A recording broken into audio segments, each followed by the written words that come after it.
cloud. Okay. And it's 10 o'clock. So if you want to start us off. Okay, I do. I have something to chat about. Perfect. Okay, there we go. Okay. Hi, everybody. I don't know why I look so dark today, but anyhow. Tracy with Fidelity here. Thank you for joining us. Walt always has such great information to share. And this is kind of, touches on exactly what we need to hear about right now, what's going on in the market and why hopefully we're not afraid of it. Your whole sales team is on the background. So if you have any questions or want to follow up with one of us, just reach out to your person. I want to remind everyone that we have another class on Friday that's about foreclosures. So Friday the 15th at 10 a.m. If you haven't gotten the flyer for that, again, just reach out to your sales executive and we will get you guys all the Zoom link.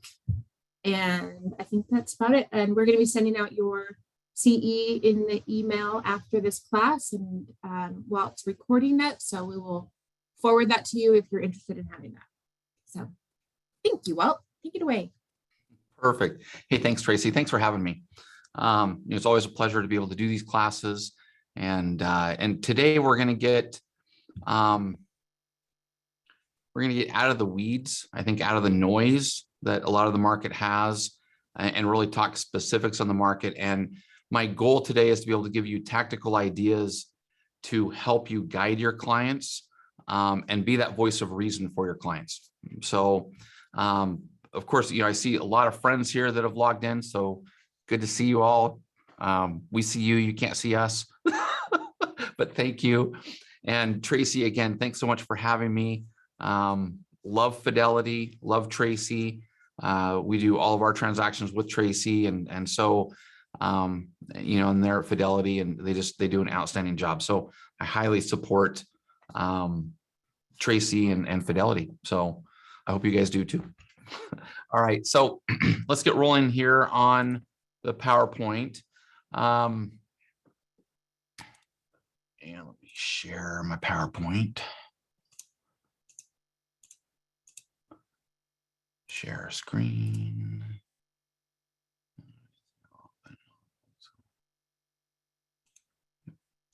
All right. I'm just going to share my screen this way.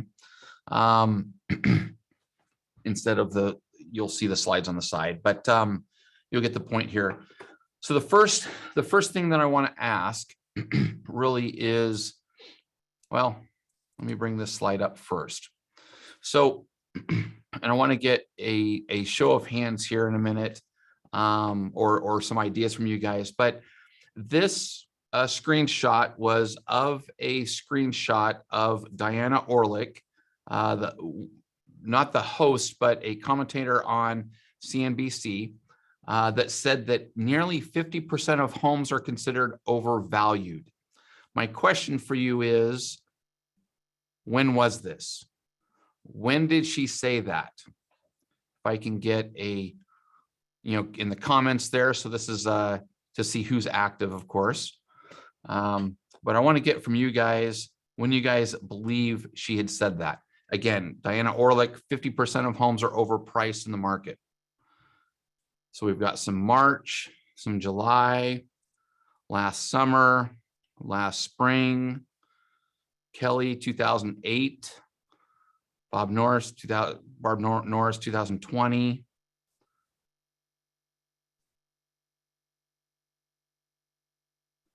So not recently, Chuck, but when? If it wasn't recently, when?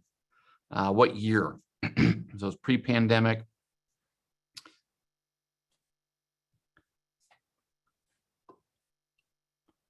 Perfect, guys. The reason why I share that, again, is, let me share my screen again and pull that up.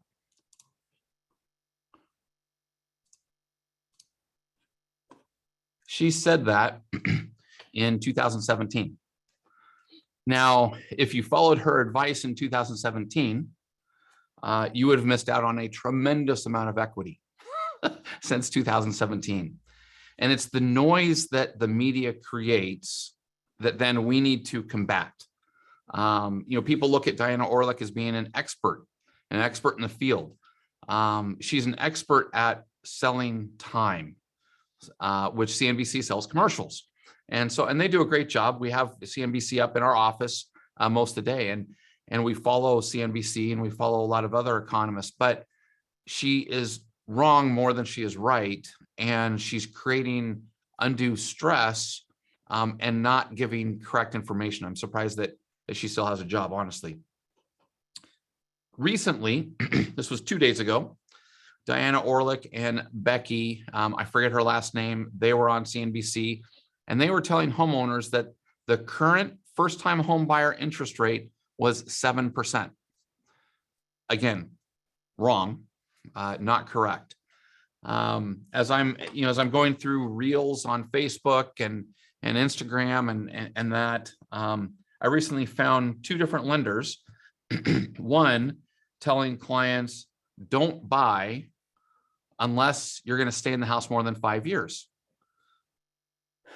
Okay. Again, if you don't buy, it's kind of like Diana Orlick saying, hey, we've got, home prices are nearly 50% of homes are considered overvalued. People will miss out of that equity. And I'm gonna defunk these things here in a little bit, but don't buy. And this was a lender, so I'm picking on lenders. If you're gonna buy in the next 5 years, or if you're gonna stay there only 5 years. And then number two, I saw a lender recently state, actually two different. Let me back up. I saw a lender state that we are in a housing bubble. So again, picking on lenders. These are not local lenders here in the area. And then number two, I saw a lender state that if you were to take your mortgage, take your principal and interest payment, divide it by 12, make just that extra payment per month, that you can take your 30-year mortgage and make it a 15-year mortgage. And so that's just for making, in essence, one extra payment a year. And when I heard that, I thought, no, that's not the math. The math isn't correct on that. I did the math and it shaves 5 years off your mortgage. That's the whole idea of a bi-weekly or bi-monthly payment, or making one extra payment a year. It sheds roughly 5 years off your mortgage. So that lender was incorrect. And so who do we follow? I mean, what do we do? Well, we need to gain the proper advice. We need to listen to the right individuals, and we need to do our own study. I recently saw Gary V. I always mess up on his last name. So Gary V, you guys probably know him, but he talked about, we need to do our homework, and we need to post that on social media, the truth behind what we have. So not just, noise, but the truth behind things. So I do want to talk just real quick about the bond market. This is a scary chart, scary for us in the mortgage industry, scary for you guys in the real estate industry, as this is what's happened to rates here over the last just really 6 months. You had the Fed in November state that inflation is present. It's not transitory. They finally switched their word from being transitory to being present. And then they're going to have to be tight, on a monetary policy, meaning they're going to have to start raising the Fed funds rate to slow our economy down, slow inflation down, and they're going to have to start the less purchases of mortgage-backed securities, keeping our rates low. Well, that was in November, and then we had Christmas sales, and we kind of muttered our way through that. And then when they got serious about things in July or in January, the other J month there, you can see that we've gone significantly downhill, and we've gone downhill very, very fast. In fact, I've been in the business now 24 years, and it's the fastest that I've ever seen it, that we have lost this much headway. Let me put this in perspective for you. In November, had we done a loan with a client in November, take the rate out of it, whatever rate they would have gotten at that point, so call it high twos, low threes, whatever, and they were purchasing a $100,000 property, today to get the same rate, we're 700 basis points different roughly in price. And actually the market's taking a dive right now. I just saw that we were down 75 basis points on the day, which is a significant market movement today. So as we look at that, and we're 700 basis points off of where we were back in November. That means, to put it in dollars and cents, whatever rate that client would have gotten in November, today on a $100,000 loan amount, just keep it simple for me if you would, it would cost them $7,000 to buy that rate. So we have, and that rate equates to, at that time, we're in the low or the high twos, low threes. Today, we're looking at really 5.25, right in that ballpark. So for the same rate, and that would be, really 5.25 would be with the discount fee. If I just priced a loan out just recently before we came online, it was 5.25 with a 0.4% discount fee, 790 credit score, putting 10% down. So as we talk about the noise, really, again, my idea, my whole thought in this class is I want to give you guys tactical ideas, tactical information. We're going to send out the slide deck to you guys so then you have that. But information that you can share with your clients to help them understand that a lot of the media is selling airtime, and some of the media is just not correct. I mean, imagine that, right? Some of the media not being correct. So first, we're going to talk about really expert forecasts for the spring market. Really, what are the experts saying? First, this was Altos Research. They said, we keep watching for it, but there are absolutely no signs of a market slowdown anywhere in the data. If anything, we're seeing the market continue to heat up. And here we're looking at active listings. So active listings in February dropped again, how many active listings we have, hence creating a tighter market, and this is across the nation, of course, but and I think we've even seen that in our area here. Existing home sales hit a 15-year record in 2021. We know that we've had massive home sales between 2019, 20, and 21. This year, we are anticipated to have or to close $2.1 trillion worth of transactions. The numbers were just changed just a couple days ago to where now it's like 2.059 trillion. So just a little bit less, but real close to that 2.1 trillion. As we look at the changing composition of active listings, we had a carryover of listings consistently across the nation, a pretty decent carryover on a monthly basis. We see that active listings or new listings were going down. New listings are starting to come up a little bit, but that carryover is not following through, meaning we're selling a lot more of the listings that we have out there, again, across the nation. So again, making a more competitive market when we're looking at the listing side. And this was Daniel Hale, Chief Economist for Realtor.com. We want to pay attention to him, or Danielle, could be a her. But we want to pay attention to the Chief Economist with Realtor.com. And so they said, while new listings started on a somewhat weaker note and have trended below previous year levels since the beginning of 2022, the annual rate of decline has steadily improved over time and turned positive this week. Even after adjusting for the storm-related factors, the growth rate is newly listed homes remained positive 3.2%, suggesting a breakthrough in housing supply. What does that mean when we look at the numbers?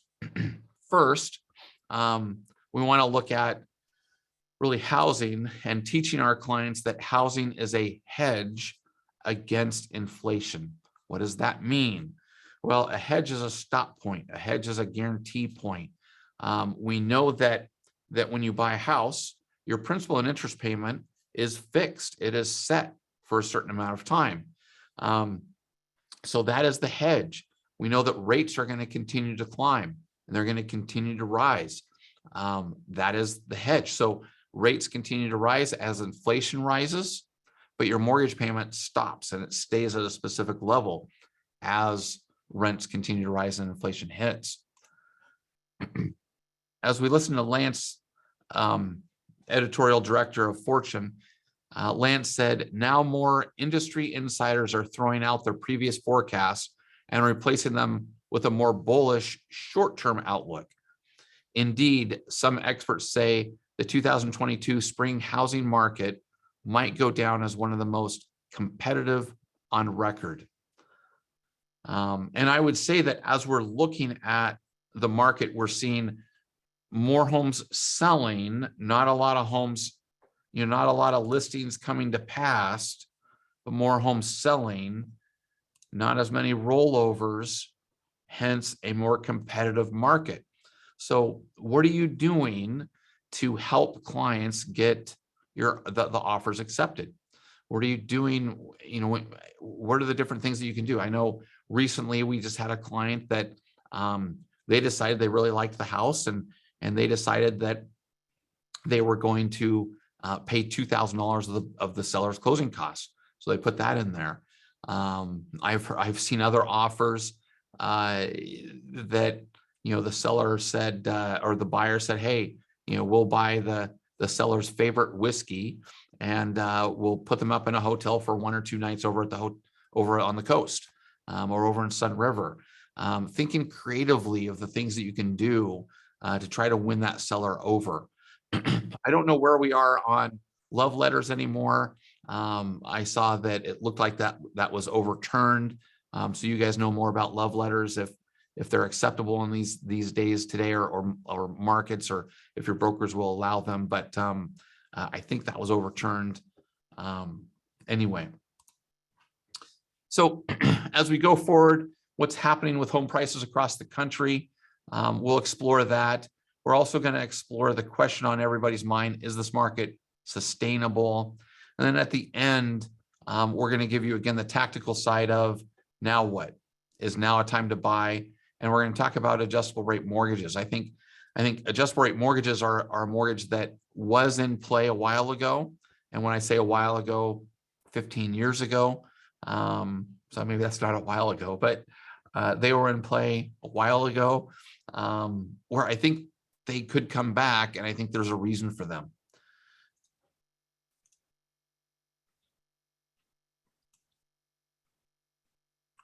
So I see, a couple people are saying that that love letters, or one person says we're doing them again, and another person says that does not allow them. So again, I think it's up really to your brokers in that. But it's also looking at the different things. We can get past the love letter aspect, but what are you doing to be able to help your offers get accepted? And I am going to say that what are your lenders doing? I think that it's a partnership between lenders and realtors, right? And we need to work together to make sure that that we can get offers accepted. So, and then I think I saw a raised hand there, so I don't know if there was a question or not. If there is, just pop it in the chat or just send it directly to me. So here is home appreciation. As we watched home appreciation in the nation, we ended up in December across the board being at 17.2% across the nation. And so, but we had, so really since July, we're at that 18% level for a while. So home appreciation has been extremely strong. When we're looking at home forecasts, and this was the revision of home forecasts, CoreLogic, which is going to be more of the one that we want to look at. A lot of these are I'm going to say are pretty low. CoreLogic was at 9.6% appreciation for 2022. I personally believe that's going to be a little low. I think that really Salem, we find in Oregon, a lot of times follows a lot of the nation, meaning I think it's going to take us a little bit to get to that 9.6. I think we're going to have higher appreciation this year. But next year, could we be at 9.6? We could be. Remember, more of a sustained appreciation level is that 5%. Really, we've had consistent over the last 30 years, roughly 4 or 5%. So anytime that we can have 9.6% or double digits is always a blessing. Here we're looking at home price forecasts, and this was by Reuters, and they're stating that really, again, home sales are going to be higher. They were higher in February than they were in December. And they're going to continue to increase as we now are heading into our time of the year where we start to sell more homes during that period of time. So really home sales across the country are strong. Home sales in our area have been strong. They're going to continue to be strong. And the biggest thing to help people understand is that I'll save that thought. I'll come back to that. So really the question on everybody's mind is this market sustainable? And I know that it's been on my mind whether it's sustainable or not. I've had conversations with many of you about that. Really, your clients are wondering, and they're worried about a housing bubble. That's what the media is starting to portray. And so are we in a housing bubble? And how do we get our clients off of that? Well, a study that was done by Realtor.com found that 77% of consumers believe that we're in a housing bubble. Also, 44% of agents believe that we're in a housing bubble. So what's the truth behind that? Now, again, the media is starting to push forth foreclosures. U.S. foreclosures surge in January after end of pandemic freeze. That was Bloomberg. So thank you, Bloomberg.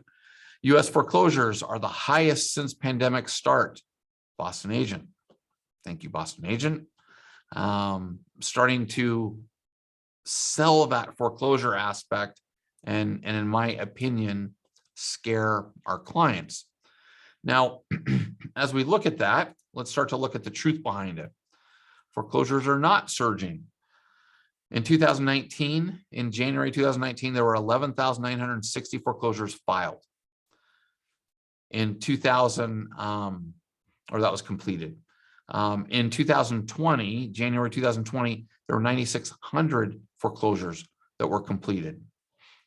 In 2022, there were 4,784 foreclosures completed. So foreclosures have been going down, not surging, not up. And I think, and I've got the whole article here. If you want the whole article, let me know. I'd be happy to send you the link. So Rick Segura, executive VP of Realty Track, he had said foreclosure completions are still far below normal levels, less than half as many as in July. And this is from the article of July 22, before the pandemic was declared, and about 60% lower than the numbers of foreclosure completions in 2019. So again, foreclosure completions are still far below normal levels. He goes on to say, it's very important to keep these numbers in context. We're likely to continue seeing large year-over-year percentage increases for the rest of this year. But it's also likely that foreclosure activity will remain below historic levels, historically normal levels until the end of 2022. So who knows what we're going to see in 2023. But he's stating, hey, we're going to have it. It's going to be a lot less in foreclosures. And then this is the slide that I really want to bring up. We had this on our social media not too long ago, a week or two ago. But this is the slide that really helps a lot of clients understand what's going on and helps the clients that we're working with get over that gap of whether we're in a market bubble, a housing bubble, and that. So let's just identify the information here. We've got inventory of homes, nothing like 2008, where in inventory in 2007, 9.6 million or 9.6. And so then we go down 2009, 7.3. And here we are the last 4 years, 3.7, 3, 1.9, 1.8. So inventory of homes selling has been going down. And that creates a supply and demand issue. So if people do not understand a supply and demand issue, then help them remember the toilet paper debacle that we had at the first of COVID. That is the best way to be able to show people a supply and demand issue. there was a lot more demand than there was supply. And whenever that happens, prices go up, historically. So we're also looking at lending standards. Lending standards back then were a lot less than what they are now. It is, I can tell you again, in 24 years in this business, it's tougher to get a mortgage today than it ever has been. We've got to document more information than we ever have. And, but it works, and it creates a more secure lending environment. When we're looking at volume of loans in billions with a credit score below 620, we are lending a lot of money, 2003, 4, 5, 6, 7, to folks that had a credit score of 620 or below. I can tell you that today, and as we look from 2008, the numbers are significantly lower of who gets a mortgage below 620. It's harder to get a mortgage of 620, and you're starting to see those interest rates rise quite a bit when you're below that 620. So with that, again, it's proper lending guidelines following that and helping to create a better environment. So again, average FICO closed for purchase loans. I mean, you're over 700, you're pushing almost 800 on a lot of different programs, whether it's conventional FHA, VA, but you're significantly higher than the 600s, which again leads to better quality loans, better performing loans than what we had in the past. Now, with that, again, it's important to help our clients understand that, and it's important to help them understand that we have more home equity in homes today than we ever have. So as the media is stating that foreclosures are going to be coming more and more, I challenge that, because just thinking logically, if we have more equity in our properties than we ever have, then that also means that if I've got equity in my property and I lose my job, I'm not going to let my house be foreclosed upon. I'm just going to sell it, and I'm going to walk away with that equity. Why would I give that equity to the bank? So foreclosure activity at an all-time low. Again, this was the Adam data that created this information. And so U.S. properties with foreclosure filings at the end of 2021.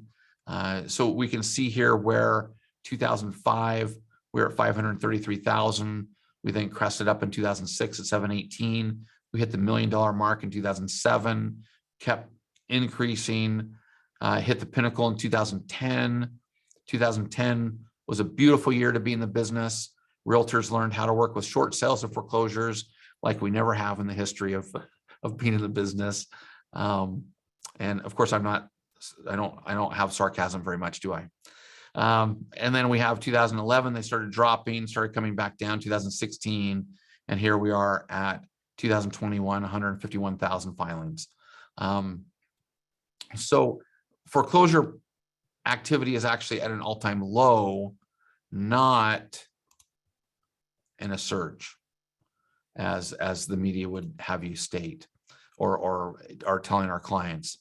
A surge in foreclosures as the forbearance plan ends is unlikely.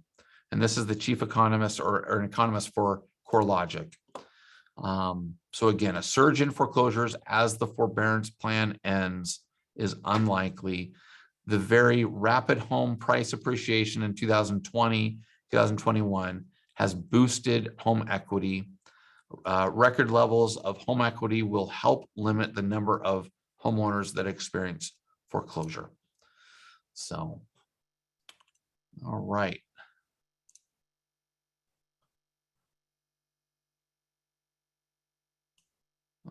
Just seeing here if there's any questions.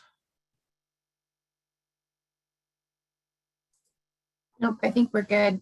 Yeah, I think so. I think that's you chatting away on there, isn't it? Yep, I'm chatting away with people. All right, perfect. So now as we get into, is now the time to buy? I want to give you some loan information at this point.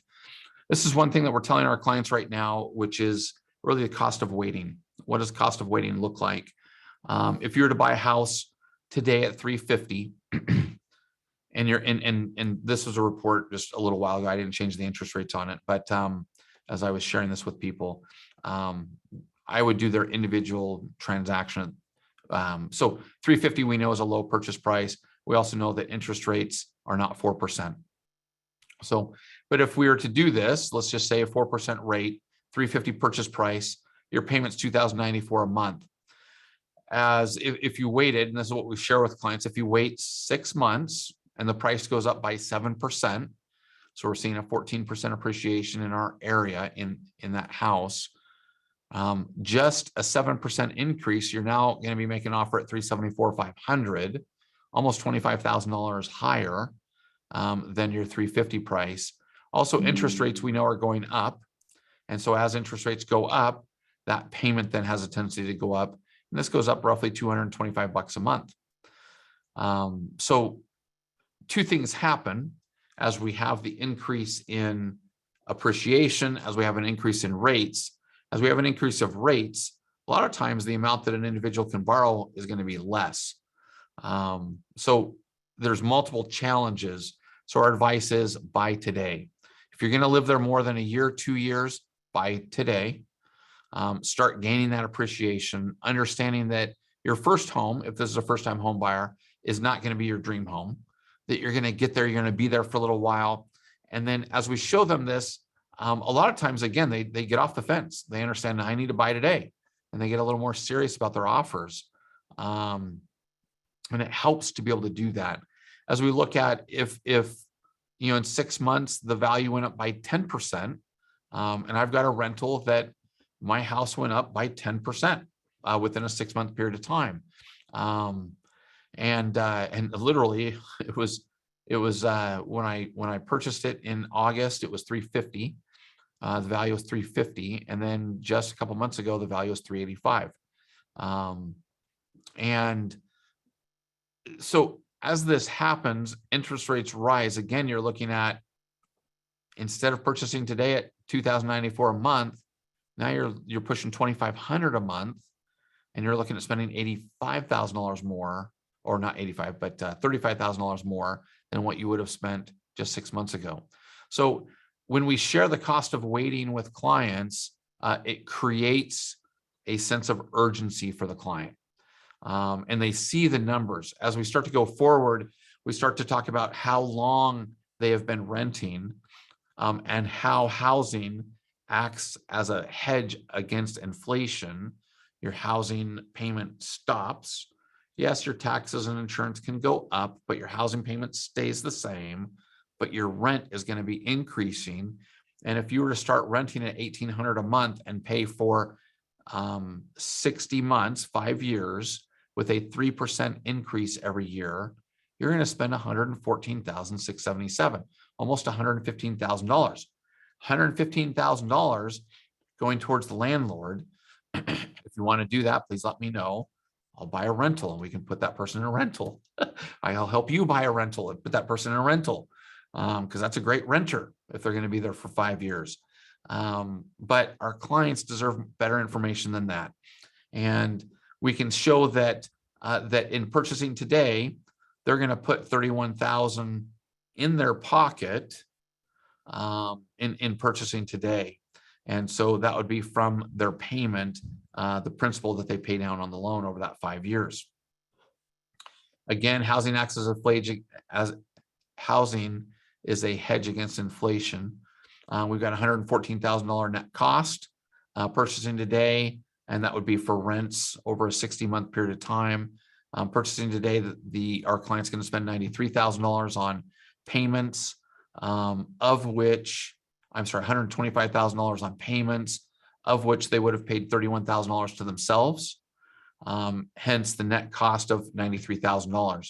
So remember, this principal they get access to if they were to sell, of course, or potentially refinance. But if they sell, they get access to that principal. And we know that the value of real estate is going to continue to rise and the loan balance is going to continue to fall. But we're going to show them the loan balance because they're purchasing at a higher level in 6 months, whether it's a 7% increase or a 10% increase, their loan balance is going to be higher because they purchased at that higher level. So as we show them these numbers, then a lot of times, again, it helps them to get off that fence and that. So I think it's important, again, to give sound advice to our clients to be the voice of calm, the voice of reason for our clients and help them understand really what's going on in the market. Now, as we go into adjustable rate mortgages, no, I did not swear. So adjustable rate mortgages, it's an okay thing. It's better when you're in a room and you can hear laughs. Maybe, hopefully some of you laughed at that, but anyway, that's what my family would call a dad joke. I laughed. Well, Thank you, Tracy. So again, that's a dad joke. So if you rolled your eyes, you laughed. But here, adjustable rate mortgages, and now for a while, adjustable rate mortgages, they weren't making a lot of sense. The market wasn't, there wasn't a market for adjustable rate mortgages in the bond market.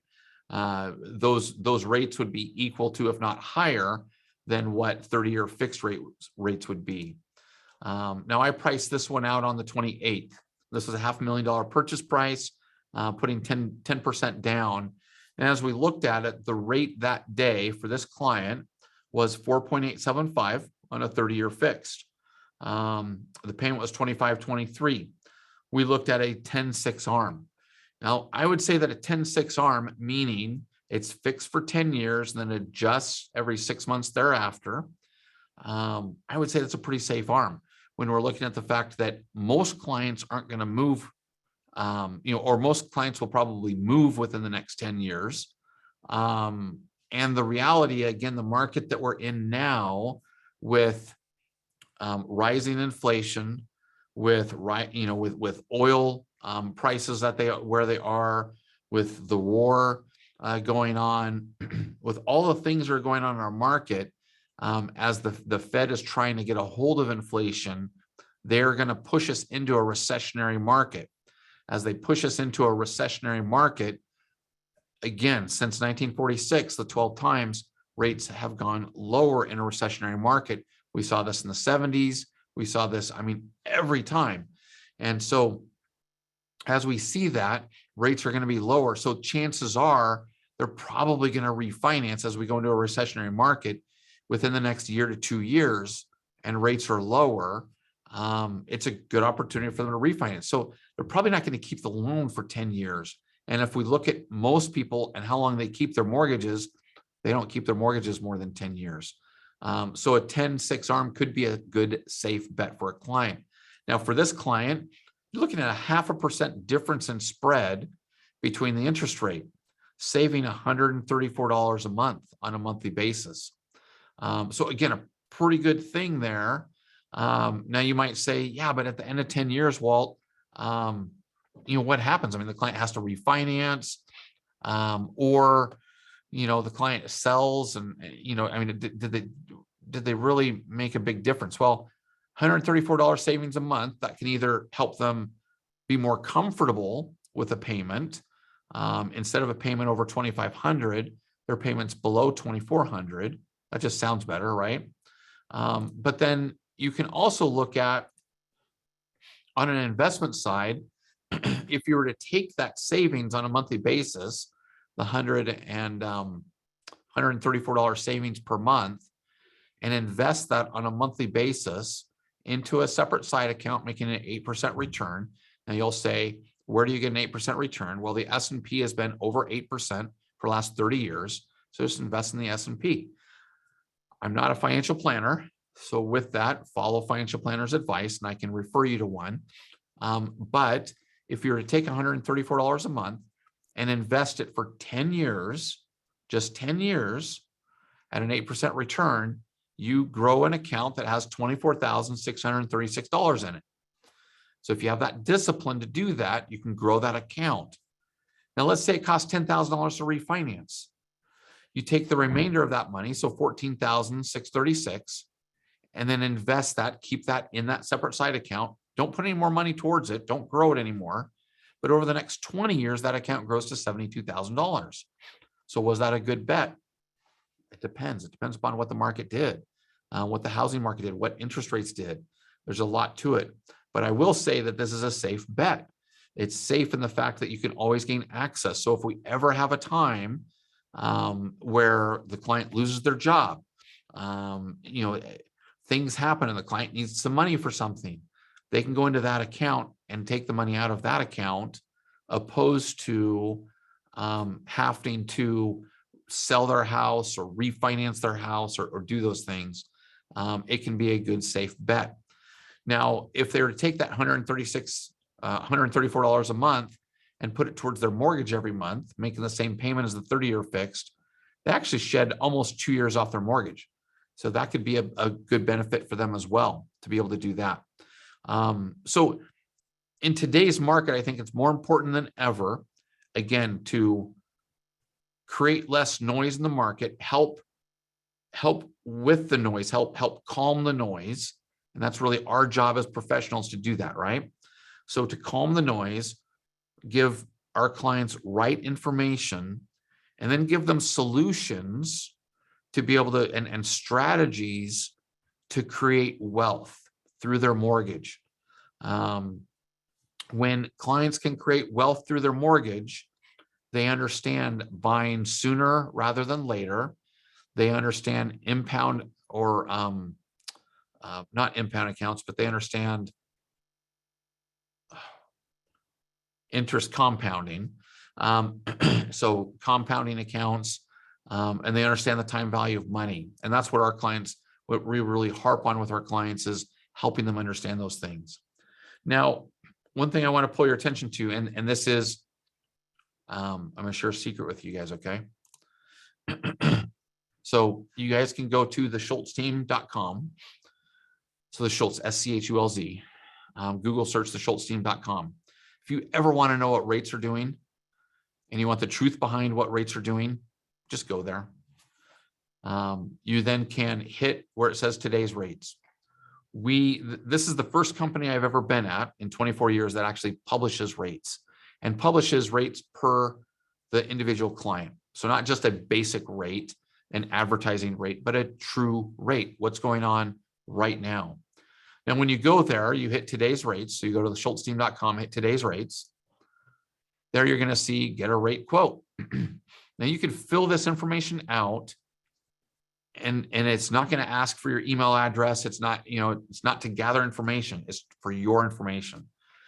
So just fill out what you're looking at. $500,000 purchase price, 10% down, occupancy type, principal residence, select the property types, single family residence, credit score, what state you're purchasing in, what county you're purchasing in, and then get rates.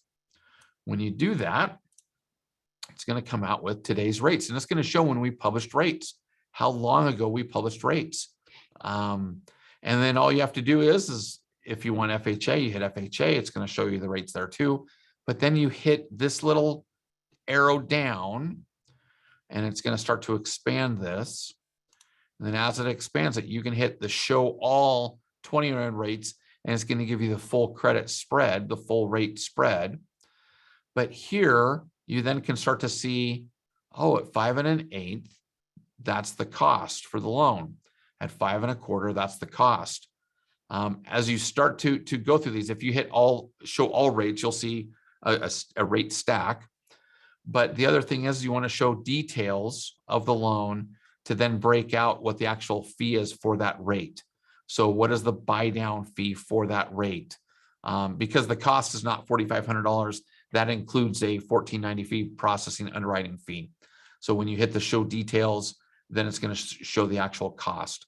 So again, if you ever want to know what rates are, that's just a little secret that you guys can keep in your arrow quiver. That you can always look up rates there and know where rates are. And you can get a true accurate number for clients right at that time. So thank you very much. See if there's any other questions. I laughed. So perfect. All right, guys. Well, I'm going to stop sharing here. It's 10:45. I went through a lot of information in a really quick time frame. Again, I'm going to send you guys the slide deck. So then you have that. But I really wanted to just open it up for any questions and answers that you guys have here at the very end. So I hope that our time was beneficial. I hope that, I wanted it to be power packed for you guys and just really get you guys quick information. Any questions? There's a question in the Q&A from Judy. Do you want to read it? Do you want me to read it? Oh yeah, over there. So I think I heard you say that you expect interest rates to go down within the next few years, or at least to stabilize. It seems like they have increased. Let me see here. Sorry, I had somebody calling in. It seems like they may have increased so fast. Maybe what you shared about the bond market is related to this. Yeah. So Judy, you're absolutely correct. What's happened is that the Fed, let me explain why rates have raised as fast as they have. Again, when we look at the bond chart, and let me just show you guys here, if I have the bond chart opened, I'll just show you guys the bond chart right now.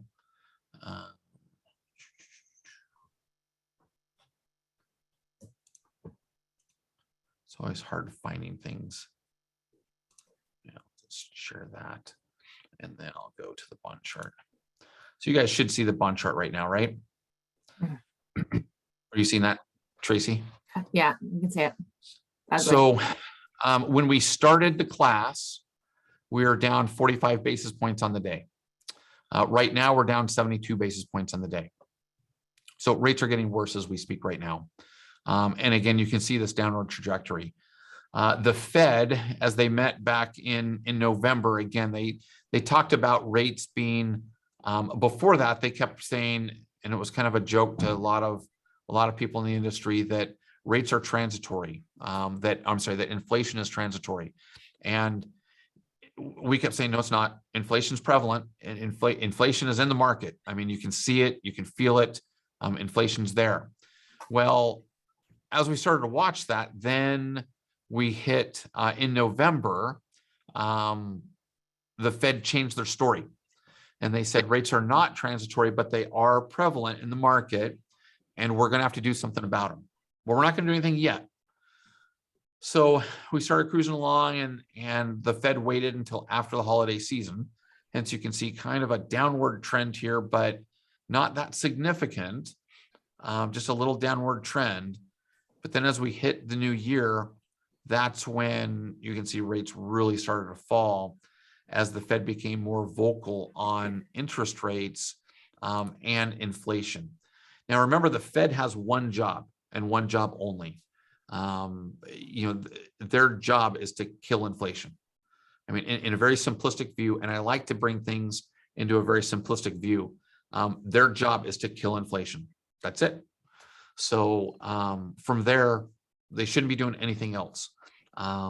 So they have sent many comments, and I used to joke about early on when I got in the business, when Greenspan would go in and talk to he was the head of the Federal Reserve, and go in and talk to the Fed, I would say, well, it depends upon, clients would say, well, should we lock? And I said, well, it depends upon tomorrow when the Fed goes in, if he's wearing blue socks or red socks. What color socks is he wearing? That's what the Fed's going to do. Well, in today's market, it's the same theory, but it's, what are they saying?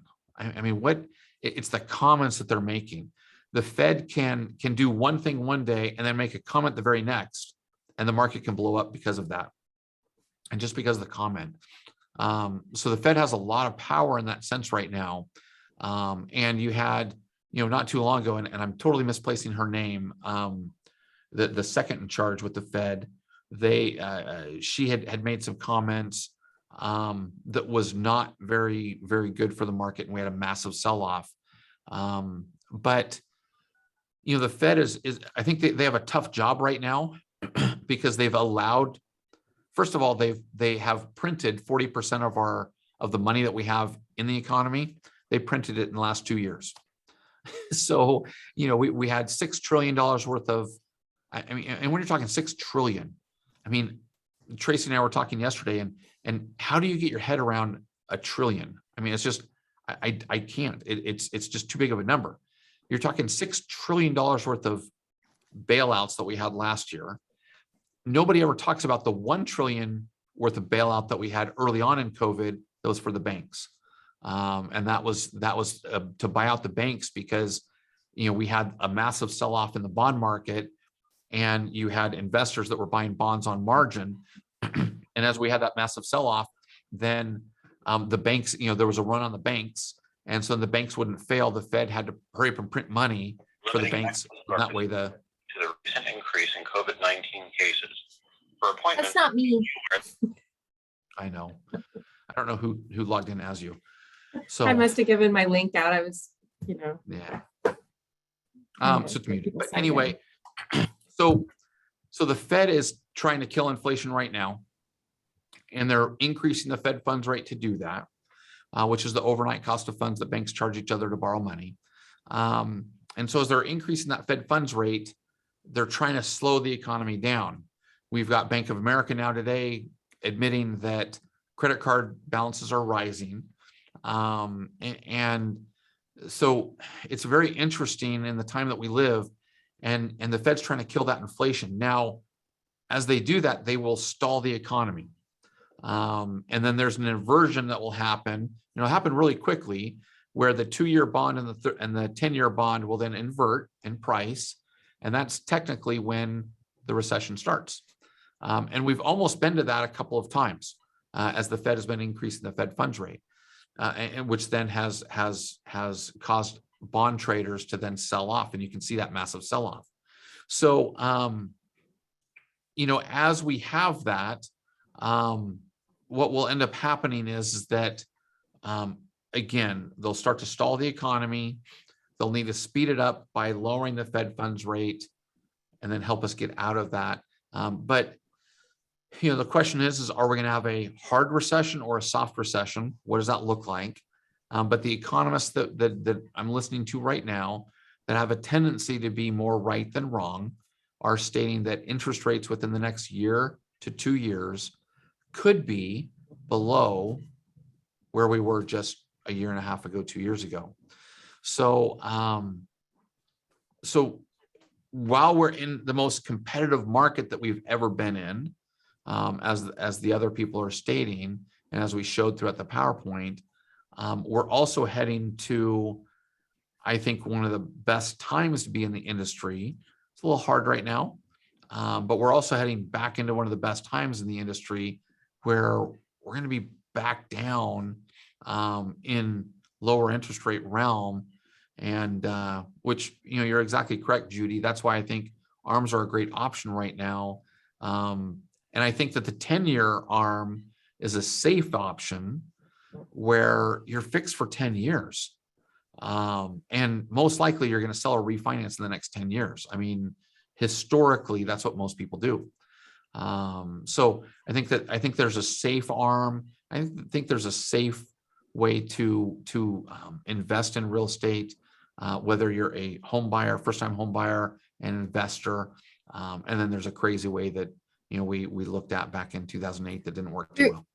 There is another question from Ginger, and I mean, I kind of think you covered this in the whole class, but do you have just a very short little, what can you say to my clients that are worried about purchasing right now because they think we're in a housing bubble? We've already talked about supply and demand. So is there anything else that we can just bring up?